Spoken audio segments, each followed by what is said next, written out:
Bismillahirrahmanirrahim. Alhamdulillahirabbil alamin. Allahumma salli wa sallim ala nabiyyina Muhammad wa ala alihi wa sahbihi ajma'in. Rabbi shrah li sadri wa yassir li amri wahlul 'uqdatam min lisani yafqahu qawli. Allahumma arinal haqqa haqqan warzuqna ittiba'ah. Ya Allah, tunjukkanlah kami yang benar itu adalah benar dan permudahkanlah bagi kami untuk mengikut kebenaran tersebut. Wa arinal batila batilan warzuqna ijtinabah. Ya Allah, tunjukkanlah kami yang batil itu adalah batil dan permudahkanlah bagi kami untuk menjauhkan diri daripada kebatilan tersebut. Wahdina limakhtulifa fihi minal haqqi biidnik. Bila kami petunjuk dalam isu-isu yang diperselisihkan dengan izinmu. Innaka tahdi man tasha ila sirati mustaqim. Sungguhnya engkaulah yang memberikan petunjuk kepada siapa yang kau inginkan ke jalan yang lurus. Na'udzu bikalimatillahi tammah min kulli syaitanin wahammah wa min kulli ainin lamah. Muslimin muslimat dirahmati Allah. Pertama dan utama, terimalah salam ukhuwah daripada saya. Assalamualaikum warahmatullahi wabarakatuh. Selamat datang saya ucapkan kepada semua ke dalam sesi kita pada malam ini. Sama-sama kita nak menerokai perbahasan-perbahasan baru daripada kitab Q&A Fiqh Perubatan karangan Dr. Muhammad Rafiqi. Kita masih lagi berada pada bab yang ketiga dalam kitab ini dan bab yang ketiga diberikan judul oleh sang pengarang kitab ini. Judulnya adalah Bendalir Badan dan Aplikasi. Dan pada sesi minggu lalu kita telah menyentuh beberapa perkara daripada bab yang ketiga. Jadi pada permulaan sesi ini izinkan saya untuk merumuskan apakah poin-poin penting yang kita sentuh pada sesi minggu lalu sebelum kita beralih kepada perbahasan-perbahasan yang baru pada malam ini. Pada sesi minggu lalu, kita kongsi dengan antum perbahasan berkaitan dengan najis yang disebutkan oleh sang pengarang kitab ini, yang mana kita rumuskan najis itu adalah benda kotor yang menghalang daripada sahnya salat seperti darah dan juga air kencing. Jadi najis itu bukan sekadar benda yang kotor, tetapi benda yang kotor yang menghalang daripada sahnya salat. Kan kita telah berikan contoh-contohnya pada minggu yang lalu. Dan pada sesi minggu lalu, sang pengarang kitab ini dia berikan sebahagian contoh-contoh najis, perkara-perkara yang termasuk dalam kategori najis, terutama sekali mengikut pandangan mazhab Asy-Syafi'i. Antaranya adalah arak dan sesemua cecair yang memabukkan. Jadi arak dan cecair yang memabukkan, dia bukan sahaja haram diminum, mengikut pandangan mazhab Syafi'i, dia juga adalah termasuk dalam najis. Yang kedua adalah air kencing serta tahi manusia dan haiwan. Itu juga termasuk dalam kategori najis sebagaimana kita bincangkan pada sesi lalu. Yang seterusnya termasuk dalam najis adalah anjing dan khinzir, kan, mengikut pandangan mazhab Syafi'i. Yang keempat adalah bangkai. Bangkai binatang termasuk dalam najis. Yang kelima adalah darah yang mengalir dan nanah, juga termasuk dalam najis. Yang keenam adalah setiap bahagian yang tercerai atau yang terpisah daripada haiwan semasa hidupnya. Dan yang terakhir sekali adalah susu haiwan yang tidak dimakan dagingnya.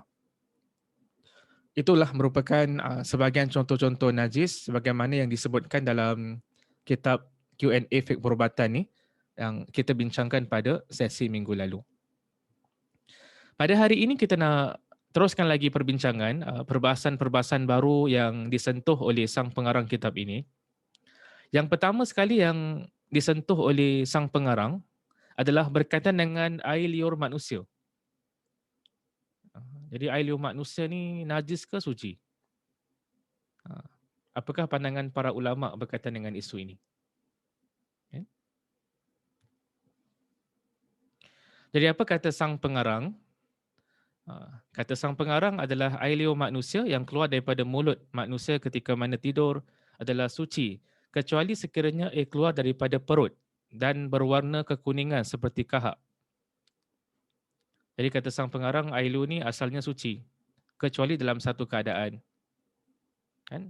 Kalau sekiranya keluar daripada perut dan berwarna kekuningan seperti kahak, maka pada ketika itu dia menjadi najis. Dan kata para ulama kita, tak kisahlah air liur itu adalah air liur seorang Muslim ataupun air liur seorang bukan Islam, hukum asalnya adalah suci. Manusia, tak kisahlah manusia itu seorang Islam, seorang yang bukan Islam, manusia ni bukan najis. Hatta jiran-jiran kita yang bukan Islam, teman-teman sekolah kita, teman-teman sekerja kita yang bukan Islam, mereka, jasad mereka adalah suci. Menurut pandangan yang lebih tepat.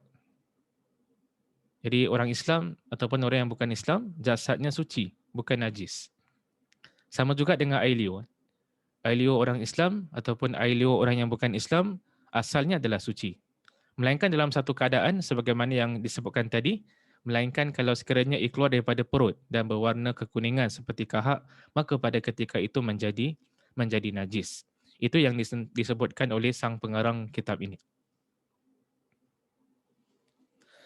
Perbahasan yang kedua yang disentuh juga oleh sang pengarang kitab ini adalah tentang muntah.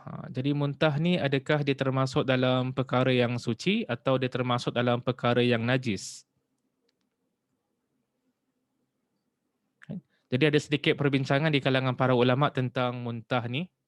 Menurut jumhur ulama, menurut majoriti di kalangan para fuqaha, iaitu para ahli fikih, mereka berpandangan yang muntah ni adalah najis. Muntah ni dia ada dua keadaan. Kita bila makan sesuatu, kemudian keluarkan balik, dia ada dua keadaan. Keadaan yang pertama, makanan yang kita makan tu kemudian kita muntahkan, dia dah berubah sifat dia. Apa yang kita maksudkan dengan berubah sifatnya? Dia berubah daripada sudut warnanya, dia berubah daripada sudut baunya, dia berubah daripada sudut rasanya. Jadi kalau benda yang kita makan, kemudian kita muntahkan balik, dan bila kita lihat kepada muntah tersebut, dah berubah dah sifat-sifatnya. Sifat rasanya, sifat baunya, sifat warnanya. Maka kata para ulama itu adalah najis. Itu bahagian yang pertama. Keadaan yang kedua pula, kita makan sesuatu kemudian kita muntahkan. Dan apa yang kita muntahkan itu barangkali tak berubah sifatnya. Warna masih sama. Kita muntahkan yang tanpa berlaku perubahan daripada sudut sifat perkara itu, maka itu yang menjadi perselisihan di kalangan para ulama. Menurut jumhur ulama, menurut majoriti di kalangan ulama termasuk mazhab Syafi'i, mereka berpandangan muntah ni benda yang kita makan kemudian bila terkeluar balik, tak kisahlah dia berubah sifatnya ke ataupun dia tak berubah sifatnya, maka ia adalah najis. Itu menurut pandangan jumhur di kalangan ulama. Itu menurut pandangan mazhab Syafi'i. Namun dalam masa yang sama juga kata sebahagian di kalangan ulama, dia dimaafkan. Muntah ni dimaafkan jikalau kadarnya sedikit dan sukar dielakkan. Sebahagian ulama dia berikan contoh kalau sekiranya seorang ibu dia selalu bersama-sama dengan bayinya yang masih kecil. Jadi kalau bayinya kadang-kadang terkeluarkan benda daripada mulutnya, maka kata sebahagian di kalangan ulama, sesuatu yang sukar dielakkan, maka itu adalah dimaafkan. Kalau sukar dielakkan. Itu menurut pandangan sebahagian di kalangan para alim ulama kita. Jadi hukum asal bagi muntah, sama ada yang berubah sifatnya ataupun yang tidak berubah sifatnya, hukumnya adalah najis. Perbahasan yang ketiga yang disebutkan dalam kitab ini adalah tentang air mani. Jadi apakah status air mani ni? Adakah dia ni sesuatu yang suci ataupun sesuatu yang najis menurut pandangan para alim ulama kita? Menurut pandangan yang lebih tepat, dan ini juga merupakan pandangan mazhab Syafi'i, air mani manusia ni dia tak najis. Dan dia tidak membatalkan wuduk. Air mani, dia tak najis. Dalam arti kata yang lain, dia suci. Dia tak macam air kencing, dia tak macam tai. Dia bukan najis. Dia suci. Dan dia tidak membatalkan wudu. Tapi yang kita belajar dalam fiqh al-Islami, barang siapa yang terkeluar air maninya, kan, maka dia wajib untuk al-ghusl. Dia wajib untuk melakukan mandi hadas besar. Apakah dalil yang menunjukkan yang air mani manusia ni dia tak termasuk dalam kategori najis? Para alim ulama kita, jumhur di kalangan ulama, majoriti di kalangan ulama termasuk mazhab Syafi'i, berpandangan antara dalil yang boleh digunakan untuk menyokong pandangan air mani itu adalah suci adalah hadis yang diriwayatkan oleh Imam Al-Bukhari dan Imam Muslim rahimahumullahu taala daripada Ummul Mukminin Aisyah radhiyallahu anha. Katanya, aku membasuh sisa janabah daripada pakaian Rasulullah sallallahu alaihi wasallam. Selepas itu baginda sallallahu alaihi wasallam berangkat untuk solat. Sementara resapan air masih ada di pakaiannya. Sedangkan dalam redaksi Imam Muslim, aku kikis mani yang menempel di baju Rasulullah sallallahu alaihi wasallam. Kemudian baginda sallallahu alaihi wasallam salat dengan menggunakan pakaian tersebut. Jadi kita lihat bagaimana dalam this particular hadis, isteri Nabi sallallahu alaihi wasallam Ummul Mukminin Aisyah radhiyallahu anha, dia pernah menceritakan yang dia pernah membasuh sisa bekas janabah. Bekas janabah tu maksudnya bekas air mani daripada pakaian Rasulullah sallallahu alaihi wasallam. Jadi lepas Ummul Mukminin Aisyah radhiyallahu anha, dia membersihkan, dia membasuh kan pakaian Rasul sallallahu alaihi wasallam, digunakan oleh baginda sallallahu alaihi wasallam untuk mendirikan salat. Dan masih kelihatan basah-basah oleh kerana Ummul Mukminin Aisyah radhiyallahu anha dia membasuh kat tempat yang masih ada sisa janabah, masih ada bekas air mani dibasuhnya. Bahkan dekat tempat tersebut ada basah. Digunakan pakaian tersebut oleh Rasul sallallahu alaihi wasallam untuk mendirikan salat. Dalam riwayat yang lain disebutkan sebagaimana yang tertera dalam slide ini, kata Ummul Mukminin Aisyah radhiyallahu anha, aku kikis mani yang menempel di baju Rasulullah sallallahu alaihi wasallam. Dalam riwayat yang lain pula mengatakan yang Ummul Mukminin Aisyah radhiyallahu anha dia mengikis. Dia tak membasuh tapi dia kikis air mani yang barangkali telah kering yang ada pada baju Rasul sallallahu alaihi wasallam. Dan lepas dikikis, maka Nabi sallallahu alaihi wasallam gunakan pakaian tersebut untuk mendirikan solat. Jadi ada riwayat yang mengatakan membasuh dan ada juga riwayat yang mengatakan mengikis. Dan mengikis ni bila barangkali air mani tersebut telah kering. Jadi kata para alim ulama kita, perbuatan Ummul Mukminin Aisyah radhiyallahu anha mengikis air mani yang telah pun kering, itu menunjukkan yang air mani ni dia bukan najis. Kalau dia najis, tak memadai dengan setakat kikis. Kalau dia najis, hendaklah dibasuh. Tapi oleh kerana Ummul Mukminin Aisyah radhiyallahu anha sekadar mengikis bekas air mani tersebut, itu menunjukkan yang air mani itu adalah suci dan bukan najis. Itu adalah sudut pandangan jumhur di kalangan ulama, majoriti di kalangan ulama termasuk mazhab Syafi'i. Jadi menurut majoriti ulama, air mani ini bukan najis. Kan, air mani bukan najis tetapi adalah digalakkan. Kan, kalau sekiranya terkena kepada pakaian, hendaklah kita membersihkan pakaian tersebut daripada bekas air mani tersebut. Perbahasan yang keempat yang diketengahkan oleh sang pengarang kitab ini adalah berkaitan dengan air mazi. Air mazi ni. Jadi apakah itu air mazi? Air mazi adalah secair jernih yang keluar disebabkan rangsangan syahwat. Jadi kalau seseorang itu, tak kisahlah lelaki ataupun wanita, bila syahwatnya mula terangsang, kadang-kadang akan keluar cecair yang tertentu daripada kemaluannya. Dan salah satunya adalah air mazi. Dan menurut pandangan para alim ulama termasuk mazhab Syafi'i, air mazi ni dia tak sama dengan air mani. Jadi kita katakan air mani ni suci. Air mazi pula hukumnya adalah najis. Kan?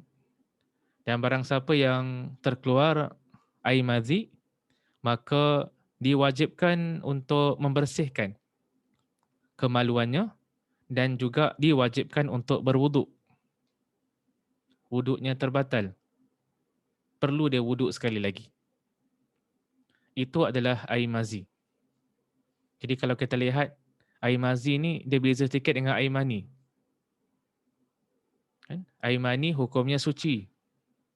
Air mazi hukumnya najis. Air mani tidak membatalkan wuduk.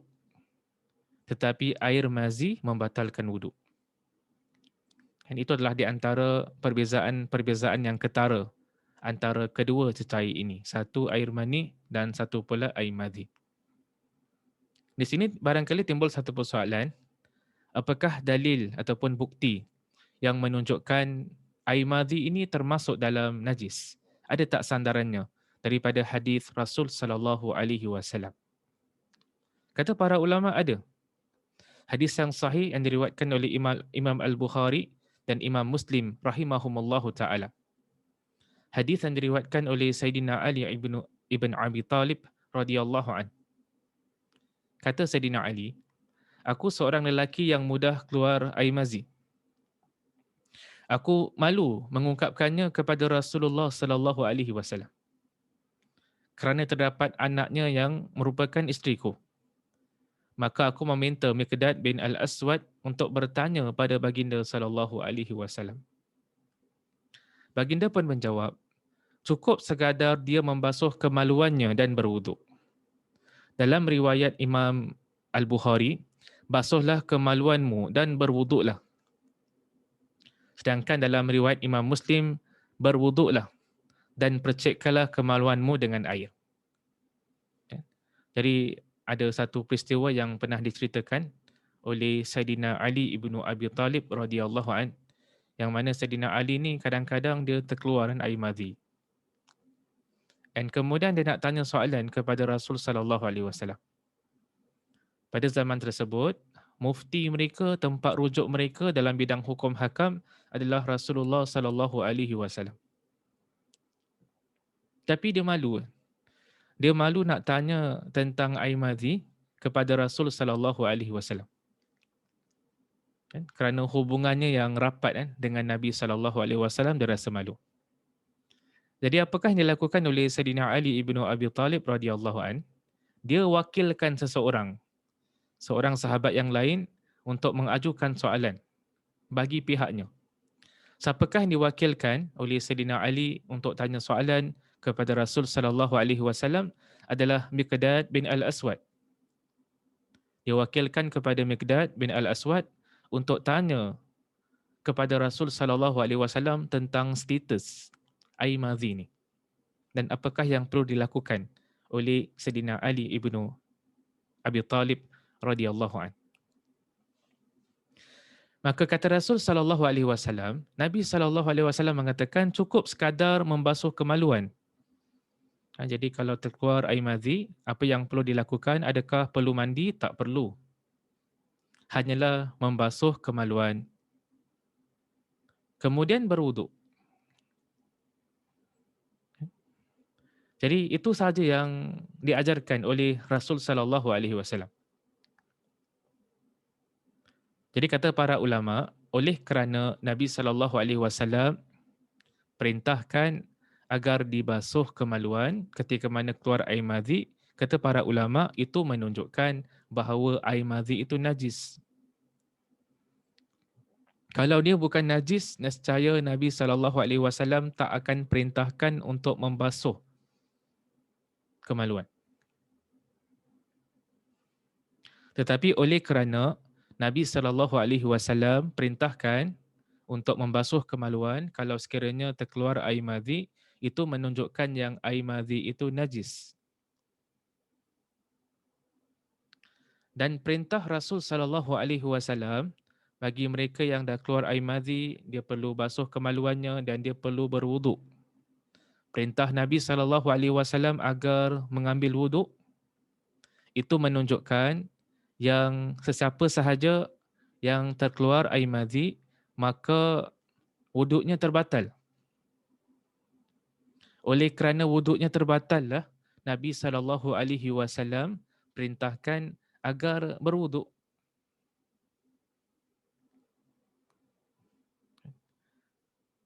Itu merupakan di antara pengajaran yang penting daripada hadis ni. Jadi air madhi ni dia najis. Bila najis, hendaklah dibersihkan. Dan cara membersihkannya adalah dengan membasuh. Yang kedua, air madhi ini dia membatalkan wuduk. Jadi orang kalau keluar air madhi, dia perlu buat dua perkara sebagaimana yang diperintahkan oleh Rasul sallallahu alaihi wasallam.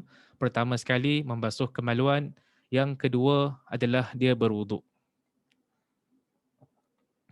Tak wajib mandi. Mandi hadas itu hanya kalau sekiranya terkeluar air mani. Bukan dengan keluarnya air madhi. Jadi kita lihat walaupun Saidina Ali ni dia rasa malu-malu nak ajukan soalan ini kepada Rasul sallallahu alaihi wasallam kerana hubungannya yang amat rapat dengan Nabi sallallahu alaihi wasallam, tetapi dia tetap mewakilkan seseorang untuk tanya on his behalf. Itu yang kata para ulama kita, rasa malu tidak sepatutnya menghalang seseorang itu daripada menuntut ilmu. Kalau rasa malu untuk mengajukan soalan kepada seorang alim, maka wakilkan seseorang untuk tanyakan soalan tersebut bagi pihak yang mewakilkan lah. Jadi kalau kita malu untuk tanya soalan, kan kita boleh wakilkan seseorang untuk mengajukan soalan kepada seorang alim. Seorang yang berilmu. Tak kisahlah seorang ustaz ataupun ustazah. Itu adalah berkaitan dengan air madhi. Perbahasan yang kelima yang disebutkan oleh sang pengarang kitab ini adalah tentang air wadi. Apakah pula itu air wadi?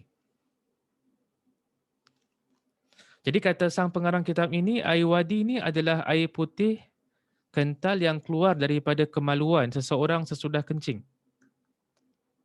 Ni beza pula. Air wadi ni dia air putih yang keluar daripada kemaluan seseorang sesudah kencing. Sesudah dia buang air kecil, kadang-kadang keluar sebahagian cecair daripada kemaluannya. Dan itu adalah air wadi. Jadi walaupun dia cecair, kita lihat macam ciptaan Allah Subhanahu Wa Taala, cecair yang keluar daripada badan kita ni berbeza-beza. Ada yang dipanggil sebagai air mani, ada yang dipanggil sebagai air madhi, ada yang dipanggil sebagai air wadi, dan hukumnya pula pun berbeza-beza.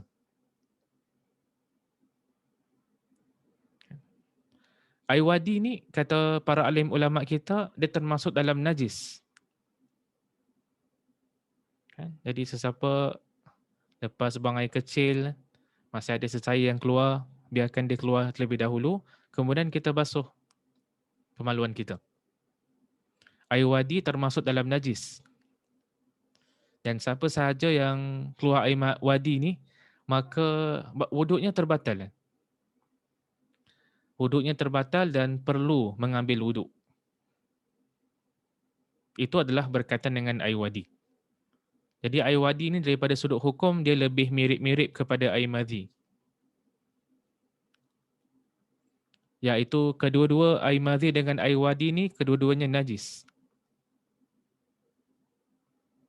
Air madhi dengan air wadi ni, kedua-duanya adalah membatalkan wuduk. Jadi perlu mengulangi wuduk sekali lagi kalau ingin mendirikan salat. Itu adalah berkaitan dengan air wadi. Perbahasan yang keenam yang juga merupakan perbahasan yang terakhir pada malam ini yang kita nak kongsi dengan antum adalah tentang darah manusia. Apakah status hukum darah manusia? Adakah darah manusia ni dia najis ataupun dia suci? Kan? Jadi menurut jumhur di kalangan para ulama, menurut majoriti di kalangan para ulama termasuk mazhab Syafi'i, mengatakan hukum darah manusia adalah najis. Tak kisahlah darah itu berasal daripada seorang Muslim ataupun darah itu berasal daripada seorang yang bukan Islam, adalah najis. Walaupun dia najis, tapi kadang-kadang diberikan dimaafkan. Bila dimaafkan adalah kalau sekiranya kadar darah tersebut adalah sedikit. Dia berasal, yang kedua, dia berasal daripada manusia ataupun haiwan yang bersih. Yang ketiga, dia sukar dielakkan darah tersebut. Dan yang keempat, darah yang terpercik dalam kadar yang sedikit. Jadi kalau kadarnya sedikit, susah nak dielakkan, maka itu dimaafkan. Tapi hukum asal, darah manusia, menurut jumhur di kalangan ulama, menurut majoriti di kalangan ulama termasuk mazhab Syafi'i, adalah hukum darah manusia ini adalah najis.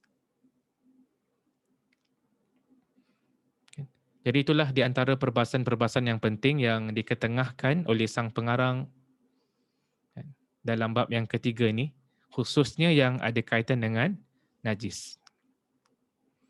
Jadi sebelum saya mengundurkan diri pada malam ini, izinkan saya untuk menyimpulkan apakah perkara-perkara penting yang kita sentuh pada malam ini. Pada malam ini kita bahaskan tentang 6 perkara. Sama ada dia termasuk dalam najis ataupun dia bukan najis. Jadi saya buat table macam ini. Jadi antara 6 perkara yang kita bahaskan pada sebentar tadi itu, sebahagiannya termasuk dalam kategori najis menurut jumhur di kalangan ulama termasuk mazhab Syafi'i, dan sebahagian yang lain pula termasuk dalam kategori yang suci, yang bukan najis. Jadi apakah perkara-perkara yang termasuk dalam kategori najis? Adalah muntah. Muntah ni najis. Tapi kalau sesiapa yang muntah, dia tak wajib berwuduk kan. Muntah ni dia tak membatalkan wuduk. Muntah ni najis, tapi dia tak membatalkan wuduk. Tak semestinya sesuatu itu najis, dia membatalkan wuduk. Tidak. Muntah itu najis. Tapi tak batalkan wuduk. Air madhi najis. Dan dia batalkan wuduk. Jadi kalau siapa yang keluar air madhi, hendaklah dibasuh kemaluan, kemudian ambil wuduk.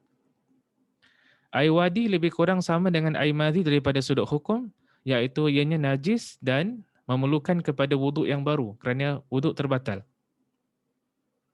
Darah manusia menurut jumhur di kalangan ulama termasuk mazhab Syafi'i adalah termasuk dalam najis. Yang tidak termasuk dalam najis pula, yang tergolong dalam kategori yang suci adalah air liur manusia. Air liur manusia ni suci. Dan juga air mani. Air mani juga adalah suci. Itulah di antara 6 perkara yang kita sebutkan ataupun kita sentuh pada sesi kita malam ini. Itu saja yang ingin saya sampaikan pada malam ini. Kalau sekiranya ada kebenaran dalam apa yang saya sampaikan, itu datang daripada Allah Subhanahu Wa Taala. Kalau sekiranya ada kesilapan, ada kesalahan, ada kekurangan dalam penyampaian, itu datang daripada diri saya sendiri. Saya minta ampun kepada Allah dan saya bertaubat kepadanya. Kita tutup dengan tasbih kafarah. Subhanakallahumma wa bihamdika asyhadu an la ilaha illa anta astaghfiruka wa atubu ilaik. Sekian. Assalamualaikum warahmatullahi wabarakatuh.